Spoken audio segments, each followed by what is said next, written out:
Here in the now, I am hearing the now as I listen, the sound that goes on, Can you hear, in the here and now, hear the song of the ocean singing in the side, in the circle around with the sound that carries the ancient memory constantly, gracefully, calling us to heal. Now stewards are we from the inner world to the world we see, raising up our voice for unity. Here in the now, I am hearing the now as I listen, and I listen, and I listen, and I listen, and I listen, and I listen, and I listen, and I listen.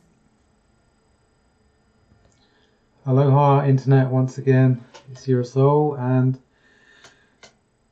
unfortunately I've been experiencing some issues with illness of a close family member recently, and it's not the first time. In the last few years I've experienced similar with my own parents, and my mother passed on not long ago.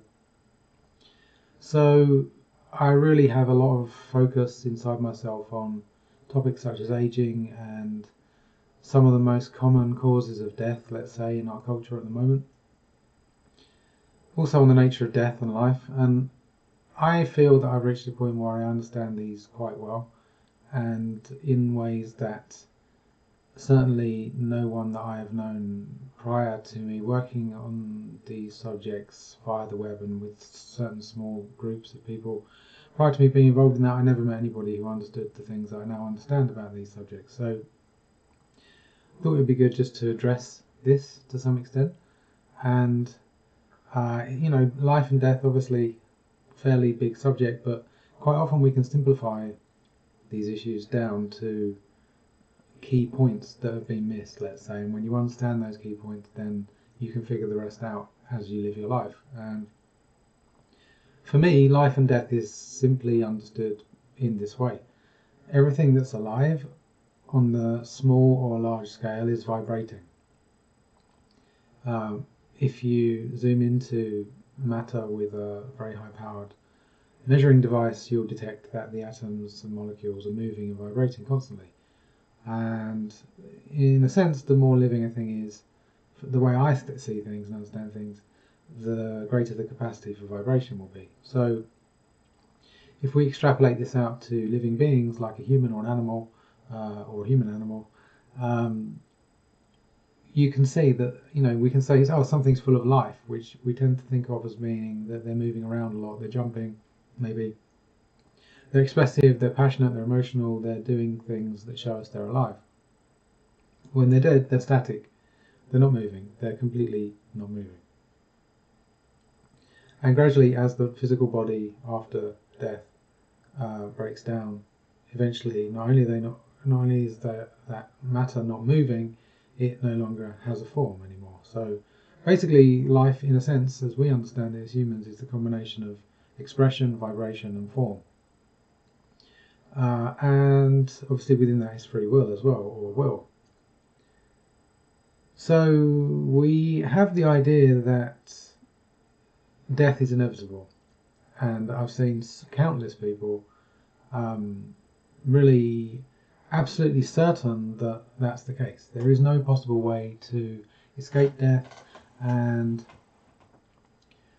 you're kind of crazy, dumb, off your meds, whatever the judgment is, for even suggesting that death might not be inevitable and actually might be unnatural. And it's very challenging. For me, it's in no way challenging to consider that death might be unnatural or that you should stop it. To me, that's a good thing. I wouldn't even hesitate for a second to consider that. And I think it's like, wow, okay, well, yeah, maybe we could stop death. Why shouldn't we stop death? It would be good to stop death. It doesn't even for a moment enter my mind that I shouldn't think that. What I really wanted to put across initially is the idea that, well, maybe death isn't inevitable, and that maybe death, or as I may call it, the ending of vibration, can be stopped, and maybe it's being caused by something. Maybe it's not an inevitable thing that you have no ability to affect. And obviously we know that certain behaviours and choices will result in your death, probably. So we understand that our choices and therefore the way we think affects our longevity, affects the chances of us living or dying. So when we know that that's basically true, why would we then conclude that there's a limit to that and that it's really not down to how we think and act as to whether we live or die or not? That's illogical. I mean, it's a bit like saying, yes, I know I can kick a football or throw an American football a certain way, but the chances of me scoring, a touchdown or a goal, that's never going to happen. It's impossible. It doesn't matter what I do, no matter how I change my approach, I'm just not going to do it because everyone knows it's impossible to do that. But obviously, in reality, it's just a question of you refining how you think and act and behave as to whether or not you score that goal. And in my opinion and my understanding, that's no different when it comes to health, life and death, and aging. So what is it that keeps us healthy and alive? Well, the key thing that's been missed ultimately is emotional expression. And emotions are our power source in a sense. Emotion is energy in motion, energy motion, moving energy. So what did I just say about life and death? I said life is moving energy, basically. It's vibration. So emotion and life are, I won't say they're one and the same thing, but they may as well be one and the same thing. In other words, without emotion, your life will cease to have any value, any excitement, any quality that you would appreciate within it. And eventually you'll die. The more emotion that you have, the more creative you're going to be, the more joyous your life can become, the more broader range of experiences you're going to open up, and the more you're going to learn, the more you're going to grow, the more chances you are of having the experiences and learning the things you need to learn in order to actually create what many people think is impossible, which might be, it might be a multi-billion-dollar corporation, or it might be world peace, or it might be solving an illness, or it might be figuring out how to live forever and not age anymore. And if you think about children who are very freely expressive with their emotions when they're young, they seem to have a lot of energy, and animals as well. And it's more noticeable with children, humans, that as they grow older, they ultimately become more rigid and more controlled and less full of beans. And we call that aging, and we say it's inevitable. But the thing is, there are people around who age at different rates. So there are some people who seem to be like a 70-year-old when they're 20. They hardly do anything. They seem to have given up, And on the other hand, there are 60, 65, 70-year-olds who I can point you to, one in particular who's actually stronger than me and stronger than I was when I was 20. And passionate, traveling around the world and teaching people how to heal themselves. So it really, again, it's not that there's an inevitability in this. It's simply down to the choices that people make and the net result that has on their body and their mind and their soul and all of themselves.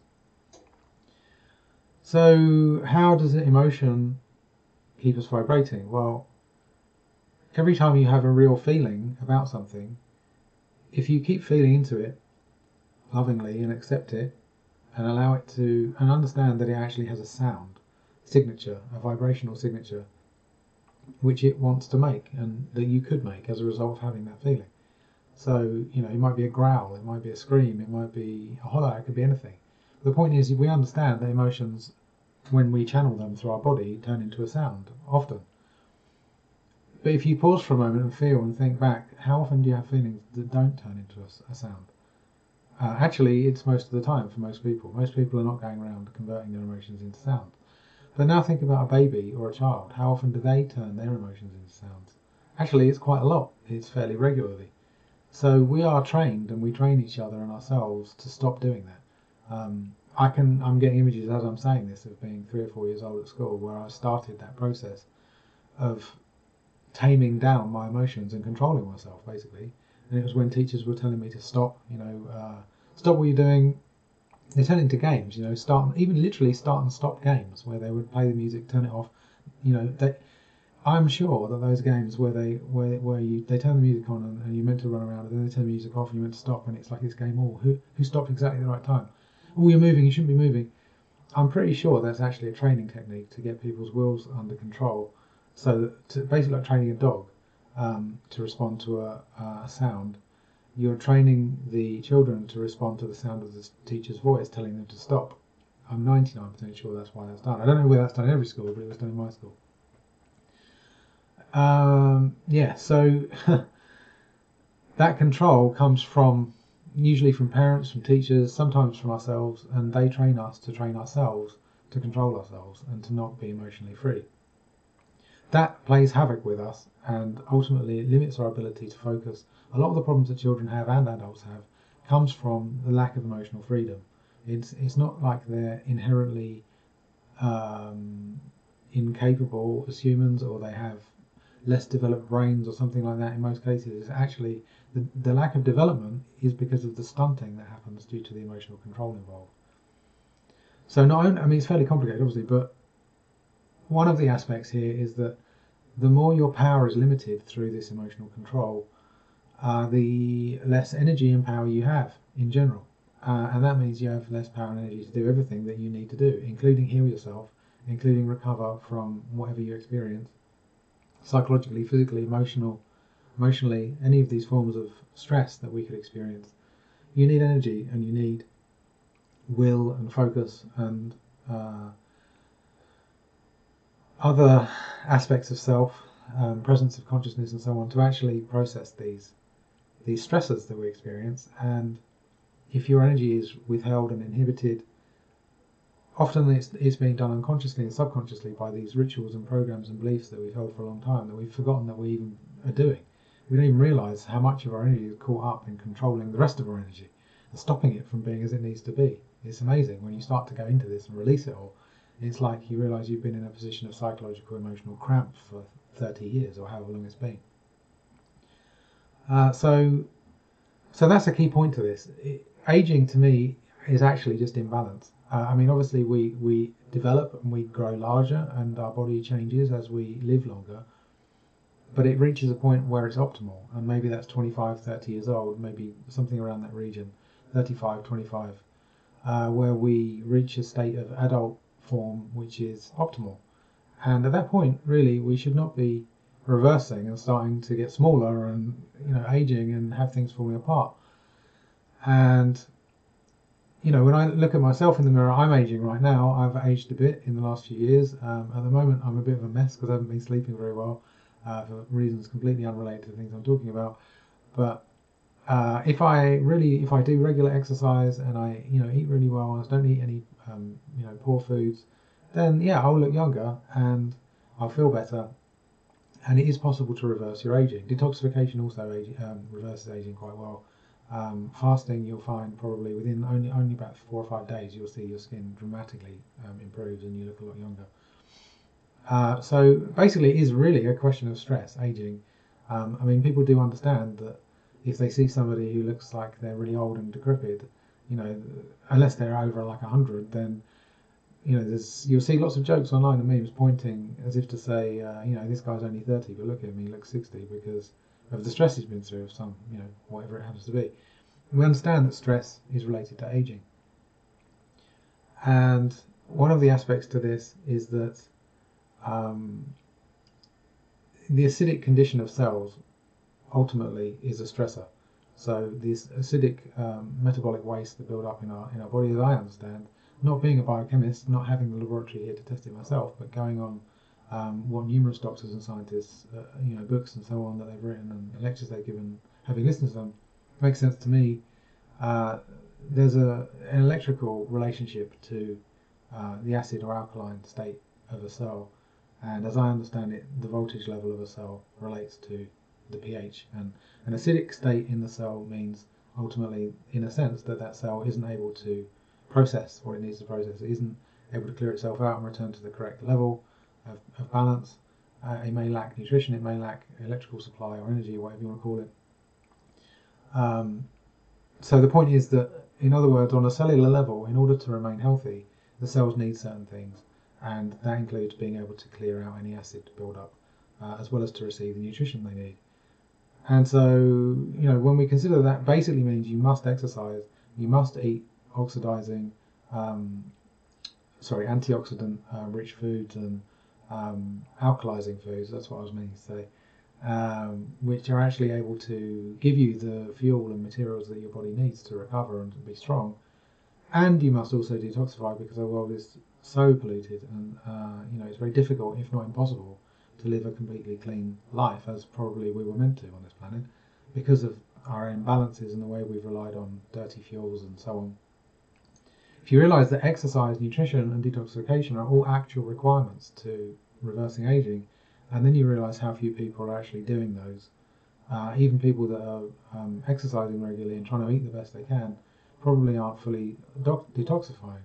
Not many people do that, and the people that do all those three things actually tend to look amazing. They look very healthy, they look extremely unusually healthy. So when it's done correctly, it can be done incorrectly, and then they're going to look a bit ill. So there are numerous aspects to this, and ultimately it comes down to a combination of belief systems, logic, thinking, what you accept is possible, what you refuse to accept is possible, and instead of closing your mind off, opening it up to possibilities that are beyond your wildest kind of expectations of what you normally accept to be likely to be true. Just accepting, well, hey, hang on a minute, maybe I'm meant to live as long as I want to live with this human body. Maybe I'm not meant to die. And, if we all lived that way and somehow we achieved that, it doesn't mean to say there would just be endless more people being born, because people are not that stupid. They realise that they can actually stop making children. You wouldn't end up with like 80 trillion people scrambling for breath on the planet just because people stop dying. People would, have, first of all, living longer means you actually have the opportunity to learn more, which means you should actually become more intelligent and then more capable in terms of surviving and living and making good decisions. So the idea that ending death means something, I don't know, being squashed or running out of resources, doesn't make any sense. There's a huge denial of human potential. I mean, if we're smart enough to figure out how to not die, I'm sure we can figure out how to not overpopulate the planet as well. And other people would say, well, I don't want to live forever. Well, all right, you don't have to, but it doesn't mean to say you can't. So anyway, one of the motivations for making this video was that I just had the thought. It's an interesting thought, which I'm going to recover now as I'm talking. So people assume that getting old is inevitable, and they have that very solid belief, many of them do, and they find it ridiculous to even question that. And when you look at what many people are dying of, the majority of people statistically die of heart disease in the West, and strokes and cancer and these kinds of illnesses. So if you think that death is inevitable, and these are the ways that most people are dying, in fact the third most common form of death is medical practices. So if you think that death is inevitable and most people are dying as a result of these illnesses, then you're really saying that these illnesses are inevitable as well, logically. And so I had an interesting thought. What if you grew up in a culture that viewed cancer as being completely normal, as being just as normal as some people think death is, just as normal as people think being born is? If it was completely expected, if cancer became so common that it was completely expected that you would get it, like it was some sort of rite of passage even. It was like, oh, you've achieved the level of having got cancer, okay. Because if you don't think that cancer is caused by human choices, then therefore, and you think that death is normal and cancer is one of the main causes of death, then effectively you're saying cancer is natural. So if cancer is natural, then why aren't you celebrating it? Why are you doing anything to try and heal it? Why would you not just go along with it and say, great, I've got cancer, that means I'm a human? We aren't doing that because cancer's horrific and it's not natural. It is healable. People do heal their cancers with or without any form of medical intervention. And ultimately, this therefore means, this is a very key point. I like to focus in on these key sort of logical points because they can smash apart people's belief systems if people will actually be willing to listen and think about it deeply enough. So first of all, those points. But then consider this. Imagine in that society where cancer has become normalised, and then someone comes along and says, well, actually, cancer is not normal. Actually, cancer is an illness, and we need to stop it. We need to figure out why we're experiencing it, and I think I've done it, and I'm not going to get cancer. Just like we experience on a daily basis when people do things differently. that person might be ridiculed. But my point here really is, think for a moment then, what happens if we transpose and shift that situation away from cancer and onto aging itself, since people consider that people die, quote unquote, naturally as a result of being old. So really what I'm pointing at is that slightly bizarre scenario where cancer's been normalised, to me that's what we've already done, except for we've done it with aging and not with cancer. So we basically normalised a state of illness and an imbalance because it's so common and we don't really understand it. And we've just said, well, that's part of life. That's part of being alive on this planet. You get old and you die. But hang on a minute. Why? Who says that? If an illness is spread to the point where it's epidemic and basically everyone's got it, or most people, it doesn't make it normal. So why are we not thinking of it in those terms? Why are we not focusing most of our energy actually into trying to understand about this problem? If you're the kind of person that thinks that there's nothing when you die and it's just the end, you're probably quite depressed to start off with. But wouldn't it make sense, if you really had the guts and the will to survive, wouldn't it make sense to be putting most of your energy into trying to understand how to not die? I mean, otherwise everything you do in your life is a waste of time, isn't it? What was the point of any of it? Nothing has been achieved by your life. It was just pointless, unless you can actually end death and continue living, in which case you can continue learning, can continue expressing and creating and enjoying life and doing things that living people do. It's just simple logic, really, but it's something that many people are blocked away from by their belief systems and their willingness to explore what they think of as being difficult subjects.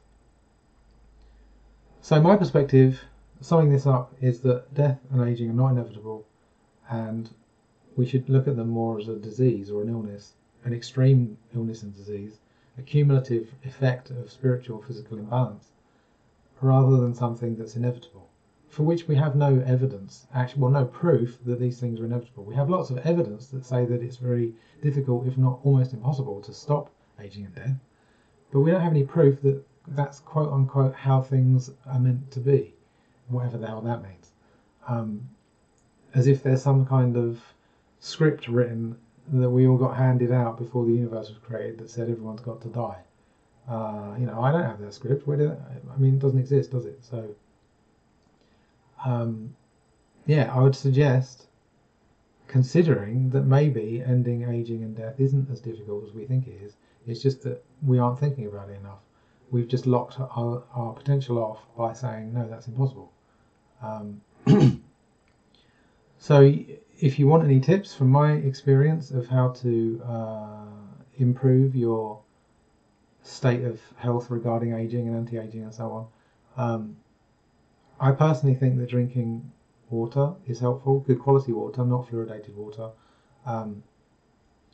natural water if you can get it, clean natural water, as clean and natural as you can get it, and not too acidic. I personally try and find neutral water. Evian, the mineral water, is slightly alkaline actually. But ideally, it wouldn't even be any mineral bottled water or anything like that. It would just be natural water, which is kind of hard to come by. So we often end up, drinking bottled water. It's hard to come by where I live anyway.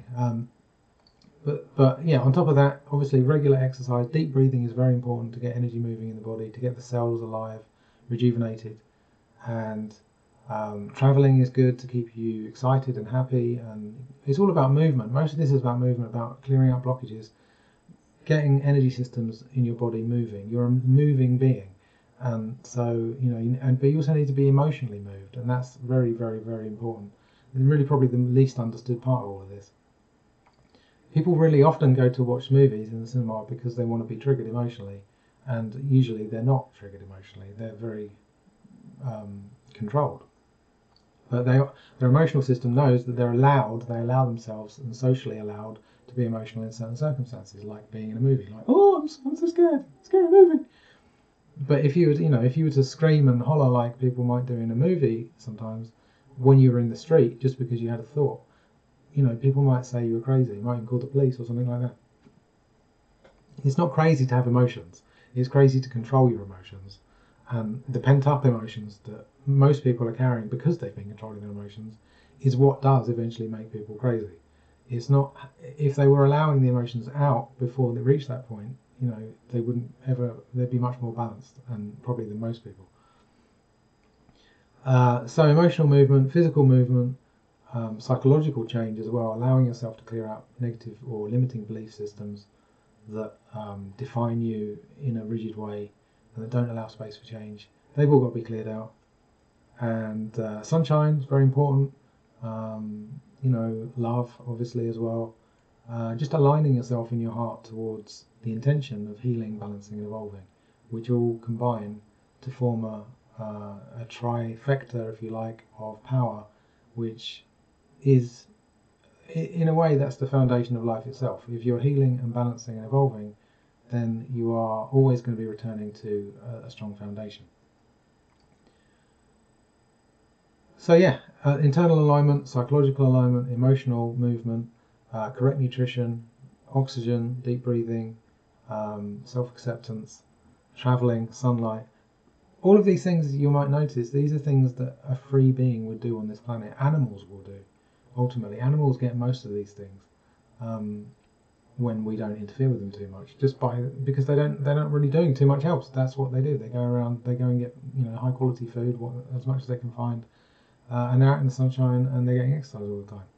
That's what we've lost, and I think this is why it's interesting that people point out that you don't really tend to see animals that are so aged. It's pretty rare to see a wild animal that, in fact, I can't think in my memory, I can't think of a single wild animal that I've ever seen that had grey hair, for example, or that looked aged in the way that humans do, and some pet animals do sometimes look a bit kind of old and grey and aged when they get old.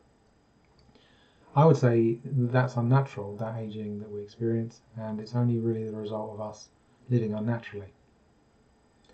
So,